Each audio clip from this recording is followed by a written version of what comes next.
Today with us, we have two special guests from Georgia Championship Wrestling, and that's Roddy Piper and Nick Patrick. Roddy, of course, referee and commentator, and Nick Patrick, referee. And, gentlemen, in fact, it's not Georgia Championship Wrestling anymore. It's the Worldwide Wrestling, isn't it? Yes, and I'm not a referee. No. Nick Patrick, referee, Roddy Piper, commentator and wrestler. Thank you very much. Champion wrestler. Thank you again. Yes, well, it's keep good coming, keep coming. Yes, Yeah, wonderful. I lost that list you gave me. Rin Tin Tin's got nothing on me. Keep coming. Well, we want to just welcome you both to the program today. And, Nick, let's start with you. How did you get into refereeing wrestling? Well, I went through special referee school first, and I trained. Yes. Well, naturally. Some of your referees have been horrible. I've seen it. Well, thank you very much, Mr. Piper. However, I did pass the test, and I've been refereeing now for about 4 years. Now, that's 4 years. That's about 7 days a week, isn't it? Pretty much so. Maybe 5 days a week. They give you a couple days here and there. Mm-hmm. And are all the wrestling rules the same as, say, college or high school? No, there's different rules. There's submission holds. There's you can bar your hands. There's a lot of different things. It's very different. Mm-hmm. Roddy, could you tell us how you got started in wrestling? I needed to eat. Simple as that. I wrestle for money. Been doing it since I was 16. Need to eat. Tired of bumming off streets. So I was a boxer. Broke a hand. Was wrestling just to keep in shape. Turned out I was a better wrestler than I was a boxer. Now, did you get started boxing and wrestling in school as age 16? No, the only thing that kept me out of college was high school. I would not recommend anybody else doing it. I'm one of the lucky ones. Did you wrestle in high school or box in high school? Or? No, I didn't. I just told you, didn't go to high school. Oh, you didn't go to high school. That's what kept you from college. That's Okay, you're now getting I on. got it. And, there you go. And you were a world champion wrestler. You're the national champion. Is that what was your highest belt that you've had? World champ. When I was 19, I was a lightweight champion of the world. Is that It's pretty good, huh? Is that an amateur or professional? That's professional. Professional, and they have lightweight and middleweight Sure and they do. heavyweight. Yeah, mostly that belt is defended in Mexico. I'm 28 years old now. That was a little while ago. Uh-huh. Well, great. And then. Oh, isn't it great, though? Yes, yeah, sir. It's a wonderful Yes, sir. thing. Certainly it is. You know, and I just admire Roddy Piper's commentary style, too. We've seen you on TV and interviewing the Armstrongs. Just appreciate your commentary. Did you say that when you're at home sitting listening to me, or you just Yes, say sir. that because I'm No, sitting here? I appreciate that, and I appreciate Gary Hart and all those guys, too. Gary Hart, Appreciate your... good manager. He's a good manager. Right, I've heard you say that several times. Nick, getting back to you now, when you referee a match and some of the wrestlers might not follow the exact rules and you give them warnings, such as Mr. Piper here, how far do you let them go before you count them out or penalize them? Yeah, Well, that's me then. it's up to my own discretion. You know, it depends on. There's certain warning calls, and there's things that are automatic disqualification, like pulling the hair is a warning call. You know, they can, so many times it's up to my discretion before I can disqualify them. But like throwing a man over the top rope, for instance, that's automatic disqualification. So you just, you know, it's pretty much at the referee's discretion, things like that. Roddy, how come sometimes you don't follow the rules? How come I don't follow the rules? Well, because that's how you get ahead. Everybody follows the rules. They don't get ahead because there's a big line of people following the rules. Yes, yeah. Iran didn't follow no rules, did they? They didn't do too bad. Yeah. Fooled the biggest country in the world. Okay. Nick, back to you. Who is your favorite wrestler in professional wrestling today? I don't have a particular favorite wrestler because I have no choice. I can't say that I like one over the other. I try to get along with everybody and just do my job.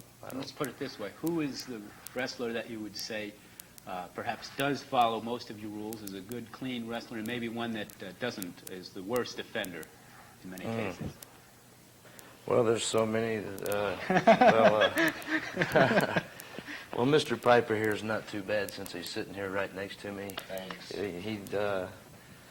But it's hard to say. Everyone has their own style, and I just call what I see. Roddy, other than yourself, who is your favorite wrestler? Nobody. You're kidding me? Other than myself, who's my favorite wrestler? Do you have Nobody. an inspiration or someone that you really look up to? Oh, I look up to Tommy Rich. Tommy Rich is just my favorite wrestler. I just love him to death, especially his nice blonde hair and them beautiful black roots. I love those things. He's my favorite wrestler. Of course, a lot of the girls scream after him, but I noticed today at the press conference, a lot of them screamed after you, too. Yeah, more screamed after him. I didn't like that. Okay.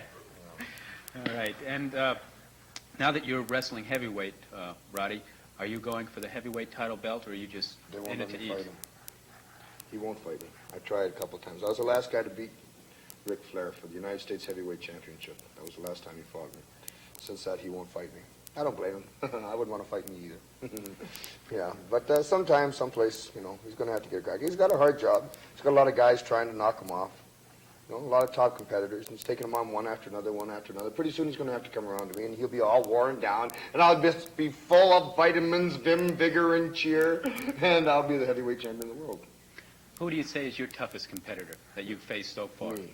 Besides yourself, I mean, who you have faced is the toughest match? Rich is a tough competitor, as much as I hate to say it.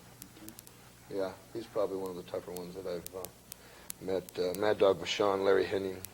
I don't know how long you got. Mad Dog Vachon, Larry Henning, George Scott. He's been one of my toughest competitors. Yeah. Roddy, a lot of people are probably don't understand about the different leagues that you have in wrestling, like the NWA and It's real so simple. forth. It's real simple. How many different hockey leagues you got? You used to have the WHA, used to have the NFL, or excuse me, the whatever you call that hockey league. That's the NFL. Is that the No, that's football. NHL. What's the Yes. hockey league? Thank you very much. That's why he referees and I wrestle. Yeah, because he knows the rules.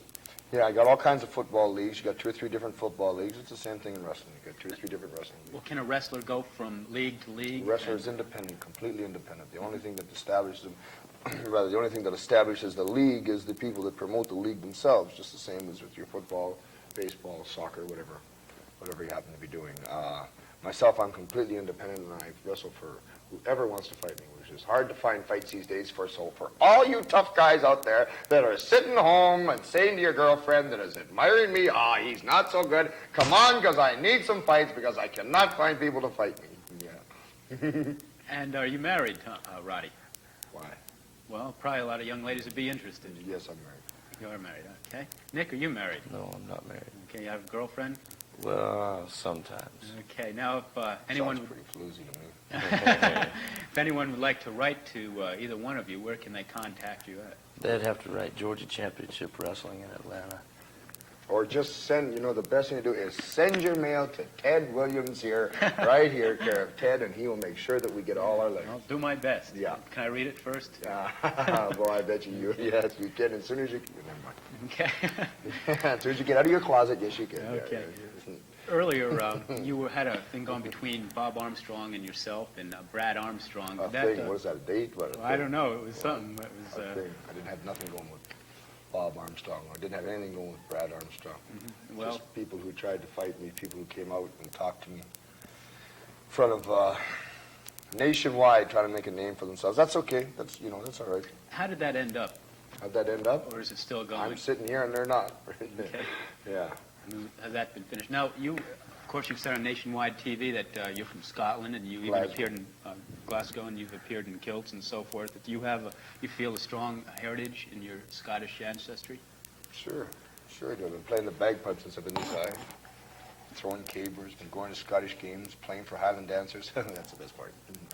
Yeah. What about Kilt Scottish goes like wrestlers this. in general? Does Scotland have several wrestlers other than yourself that have made a big Yeah, name? Black Angus, that's one of them. That's old timer. Right now, they don't have a lot of good wrestlers in Scotland mostly because they have a different system of teaching over a European style, and European style is a flat-footed style of wrestling. It's not a movable style. I'm losing the microphone here. It's not a movable style of wrestling. Where America has progressed there, and that's one of the advantages that I had is I left Scotland and moved to Australia and lived in Australia. And from Australia, I went to Canada, and from Canada here, so I had the advantages of a lot of different countries and learning a lot of different ways. I still have the price tag on my tie. Did you see that? How much is that? $1.39. Okay. Yes, and so they have a flat-footed style, which inhibits them there from which inhibits them from doing. The Americans are far progressed. However, having learned Japanese style is good. Having learned all the styles myself, it really helps. So that's why you don't have a lot of good European. Same with European boxers. You don't have a lot of good European boxers. Same idea. Roddy, let me ask you this. What do you say to people that maybe question professional wrestling, and maybe they think it's fixed? What would your answer be? Well, nobody asked me if I'm Nobody asked me if I'm a phony, if that's what you're asking. No, I mean, you know, a lot of times people will comment, like they had it on Phil Donahue's show and so forth. They had Hulk Hogan and some of the other ones on there, and some of the questions were, you know, is it real or is it fixed or is it decided ahead of time? How do you respond to that? Well, first of all, I consider the source. A lot of times I see somebody 350 pounds, obviously a marathon runner, come up and ask me if some sport's fixed. Well, what do they know about? I can't speak for everything. Of course, you had your Black Sox, which is a baseball team that supposedly was fixed in 1929 or something like that. I don't know about anybody else, but I can talk for myself, and if it's fixed, someone please tell my opponent so he will not hit me so hard. Tell him that it's all fixed. Otherwise, I wouldn't be here. If it was that easy, you out there eating your groceries could be making the same kind of living I can, but it is not that easy. So obviously, there must be something there. Huh? You mentioned before. Go ahead. You mentioned before the broadcast. Maybe you can get a close-up of this ring here. That cost you about 12 pints of blood or 12 quarts of blood or something like that. Yes. Could you tell us a little bit about maybe some of your When you win the lightweight injuries? championship of the world, you gain some gold and diamonds. Gold and diamonds means nothing, right? All it means is you've obtained, you know, it's funny, when you're working for a goal, it's like anything else. When you're working for it, it seems so great. And once you achieve it, once you've got it, it's still great. And once you lose it, then you find out that it really just didn't matter anymore. It's just not as great as it was. But however, that's just a little bit of philosophy there, just a little Socrates. Once you'll find out that you get some gold and diamond show. What have I got? Yeah, what have I got to show from it? I got a nice ring on my finger. I'll be able to pawn it someday when I'm a broken down fighter on the street. What about some of your past injuries that you had gaining that ring and some of your titles that you've had? What about them? Yeah, I mean, how severe have they been? Just minor cuts and bruises, or have you actually been close to death at sometimes? Of course, when somebody 300 pounds falls on you, I'm sure that's close to death. Sure. You know, close to exhaustion. One time they had to take me to the hospital for exhaustion. I've had all kinds of broken stuff. You know, no, it's all phony. You're kidding me? I've never had nothing broken. Yeah, all these cuts on my head and my nose is crooked because everything is phony. Yeah. Yeah, Okay. Bunch of baloney, those guys. Now, Yeah. if somebody is interested in getting started in professional wrestling, this last question here, what advice would you give them? Go to school. Is that wrestling school, No, regular school, forget it. high school, college? Yeah, it's too tough.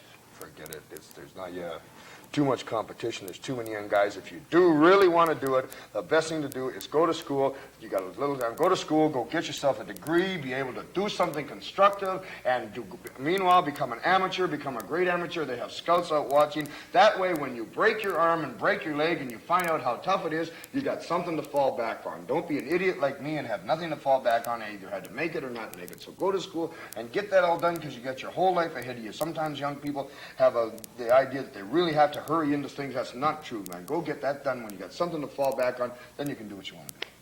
Roddy Piper, Nick Patrick, both from Georgia Championship Wrestling, now World Championship Wrestling. We want to thank you both for being on the program today and invite you back the next time you're in the area. Thank you, Ted. Thanks for the breath mints, too. Okay, that's all the time we have today on the program. Thank you for watching. Join us again on the next program.